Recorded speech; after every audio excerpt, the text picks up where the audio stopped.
L'Intercity, les frérots. L'Intercity. Laissez-moi préciser avant de commencer le débrief.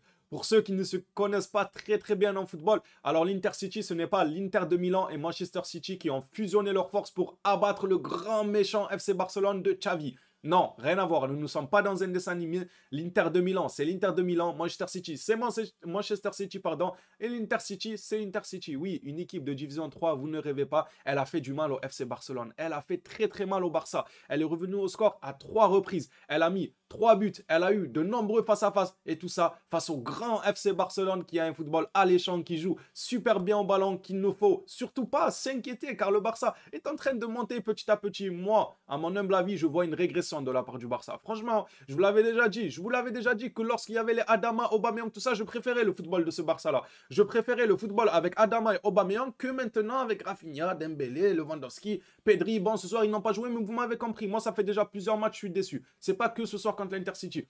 Je suis déçu, ça fait déjà plusieurs matchs, ça remonte à longtemps. Comment on explique que Xavi, lorsqu'il est arrivé, il proposait un meilleur football que maintenant? On dirait qu'il s'est mis une pression tout seul en fait. On dirait qu'il s'est emmêlé les pinceaux. Xavi, il est venu confiant, il a réussi à dégager cette, comment dire, cette sérénité. Voilà, il a réussi à propager cette sérénité à son équipe. Quand il avait les Adama, les Aubameyang, il était épanoui, Aubameyang. Il était bien au club. Maintenant, Xavi, je ne sais pas ce qui s'est passé d'une saison à l'autre pour que cette sérénité-là, il ait perdu, ça se voit.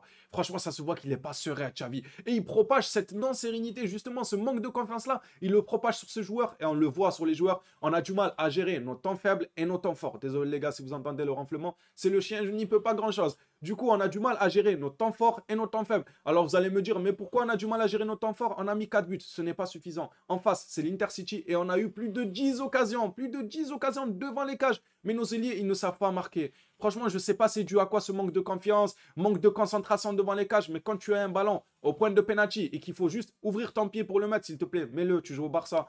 Tu joues au Barça, tu n'es plus à Leeds ou à Rennes ou je ne sais là d'où ils viennent tous là. T'es plus là-bas, tu joues au Barça, tu dois concrétiser ce genre d'occasion. Comment tu peux rater ça? Comment tu peux faire à ton équipe en ne profitant pas de ces occasions qui sont, ma foi, faciles? On va dire les termes, elles sont, ma foi, faciles. C'est des occasions faciles. Tu joues face à l'Intercity, il n'y a pas de grande pression. Encore, tu rates ça dans une finale Ligue Champion, tu peux dire la pression. Et encore, au Barça, tu dois exceller. Certes, il doit y avoir de la pression, mais tu dois tout de même exceller face à l'Intercity. Vous allez me dire, ils ont stressé. C'est trop de vendanger autant, de vendre le match autant que ça, de se faire peur autant que ça. Ça, c'était pour le temps fort. Malgré les 4 buts, pour moi, le Barça n'a pas su gérer ces temps forts car on aurait mérité de marquer bien plus si nos ailiers étaient plus cliniques. Maintenant, parlons des temps faibles.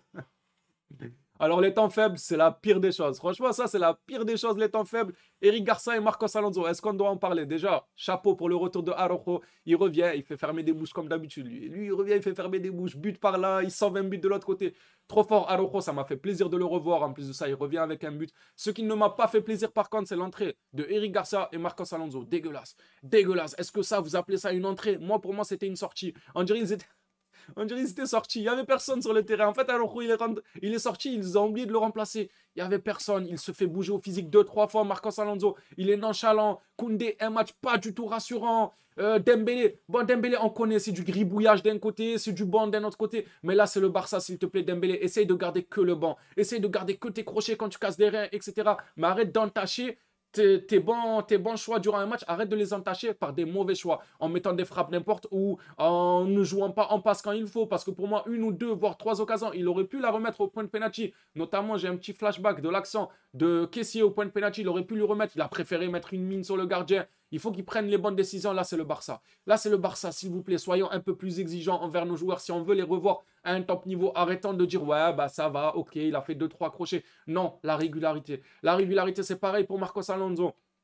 Pourquoi je dis c'est pareil pour Marcos Alonso? Parce que dans les précédents débriefs, quand je disais que moi, pour moi, il n'est pas à la hauteur. Cette saison, il n'a pas confirmé. Pour moi, il n'est pas dans mon cœur. Voilà, il n'a pas une place dans mon cœur dans les top joueurs du Barça, Marcos Alonso. On me tombe dessus en me disant, mais non, mais arrête, mais tu dis n'importe quoi, mais s'il vous plaît, montrez-moi des matchs où Marcos Alonso a fait une masterclass. Bon, vous allez sûrement me sortir 1, 2, 3, 4 matchs.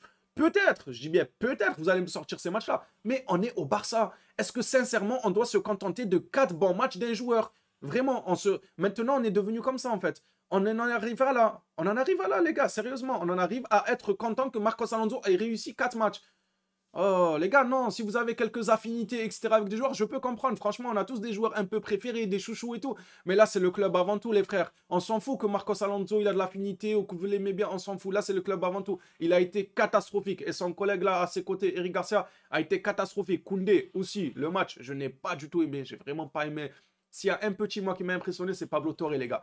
Pablo Torre, très très bon match de sa part. J'aimerais que Xavi commence à lui accorder quelques minutes de temps de jeu et qu'il continue à monter en flèche car Pablo Torre, il m'a impressionné. Non, des contrôles, quand il balance en une touche. Non, Pablo Torre, les corners aussi, les centres millimétrés sur la tête de Araujo. Franchement, Pablo Torre, j'ai énormément aimé la défense. J'ai détesté, surtout encore plus à la sortie de Araujo. Bellerin, j'ai oublié d'en parler, je ne souhaite même pas en parler. Je veux par contre parler de Busquets, les gars. Busquets, après avoir joué 110 milliards de minutes là ce soir contre Intercity, rassurez-moi, il ne jouera pas contre l'Atlético Madrid. Non, quand même, parce que là, il risque sa vie, là. Busquets, il risque sa vie, les gars, s'il joue contre l'Atlético Madrid. Franchement, on court un énorme risque avec lui. Xavi, il aura sa mort sur la conscience s'il continue comme ça à le cramer autant. En fait, ce qui va se passer, c'est qu'on aura une contre-attaque. Busquets, il va mener la contre-attaque. Ses os, ils vont lâcher. Il va devenir flasque comme un flanc. Il va couler tout seul sur le terrain. Il aura plus d'os. D'os ou d'eau. Je sais même pas comment dire. J'en ai marre, les gars. J'en ai marre. Putain, qu'est-ce que le FC Barcelone propose? Ça galère contre l'Intercity. Après, comme je vous ai dit, les gars, je dis que ça galère contre l'Intercity. Mais si je devais être un peu plus cohérent, nos attaquants auraient dû tuer le match. La défense, c'était le gros problème d'aujourd'hui. C'était la défense en premier lieu. De manger 3 buts contre l'Intercity, c'est dur. C'est dur de prendre 3 buts contre l'Intercity, mon frère. Et l'attaque en leur tort du sens où ils auraient pu tuer le match. Ils auraient pu ne pas jouer avec le feu, tuer le match à de nombreuses reprises, prendre de l'écart.